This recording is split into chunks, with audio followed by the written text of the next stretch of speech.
میں نے حضور اکرم صلی اللہ تعالی علیہ وسلم کی ذات میں جو بھی کچھ دیکھا ہے، ان کو جس طرح خوب اور مہربان پایا ہے، اس کے بعد یہ میرے بس سے باہر ہے کہ میں انہیں چھوڑ کر کہیں اور چلے جاؤں۔ حضرت زید رضی اللہ تعالیٰ عنہ کا فیصلہ اب بڑا اٹل تھا۔ باپ اور چچا بڑی حیرت سے بیٹے کا فیصلہ سن رہے تھے۔ اللہ کے رسول صلی اللہ تعالی علیہ وسلم بھی اٹھ کھڑے ہوئے۔ انہوں نے حضرت زید رضی اللہ تعالیٰ عنہ کا ہاتھ پکڑا اور اس کے چچا اور والد کو ساتھ آنے کے لیے کہا۔ کعبہ شریف میں پہنچ کر آپ صلی اللہ تعالی علیہ وسلم نے فرمایا، میں تم سب لوگوں کو گواہ بنا کر کہتا ہوں کہ زید میرا بیٹا ہے، یہ میرا وارث ہے اور میں اس کا وارث ہوں۔ آپ صلی اللہ تعالی علیہ وسلم کے اس اعلان سے زید کا چچا اور باپ کا چہرہ خوشی کے مارے کھل اٹھا۔ وہ سوچنے لگے کہ مجھے بیٹے کی عزت اور ترقی سے مطلب ہے۔ اگر وہ یہاں پر خوش ہے، اسے جائیداد ملتی ہے، باپ سے بھی زیادہ کوئی پیار کرنے والا ملتا ہے، تو مجھے اور کیا چاہیے؟ اگر میرا بیٹا یہاں خوش ہے تو میری خوشی بیٹے کے ساتھ ہے۔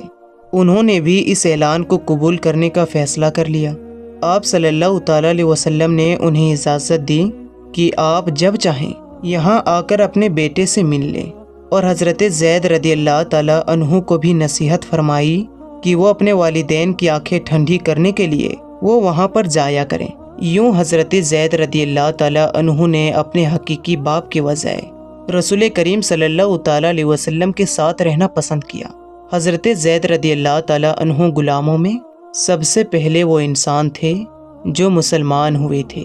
انہیں حضرت سید ختیجہ رضی اللہ تعالی عنہ کے بھائی حکیم نے عکاظ کے بازار سے خریدا تھا اور تحفے میں سید ختیجہ رضی اللہ تعالی عنہ کے حوالے کر دیا۔ حضرت زید رضی اللہ تعالی عنہ چند دنوں کے بعد ہی آپ صلی اللہ تعالی علیہ وسلم کے ساتھ اتنی محبت کرنے لگے کہ پھر ساری زندگی آپ صلی اللہ تعالی علیہ وسلم کے پاس رہے اور ایک لمحے کے لیے آپ سے دوری گوارا نہ تھی۔ کہتے ہیں کہ رسول اکرم صلی اللہ تعالی علیہ وسلم پر لوگ اپنی جان قربان کر دیتے تھے، اور آج بھی 1400 سال گزر جانے کے بعد ہر مسلمان دل و جان سے ان پر قربان ہونے کے لیے تیار ہے۔ یہ بات بالکل سچ ہے کہ ان کے عاشق جیسا کوئی عاشق نہیں ملتا، لیکن سچ تو یہ ہے کہ حضور اکرم صلی اللہ تعالی علیہ وسلم کے جیسا کوئی محبوب دنیا میں آیا ہی نہیں۔ دوستو، ہم یہ امید کرتے ہیں کہ آج کی یہ ویڈیو آپ کو بہت زیادہ پسند آئی ہوگی۔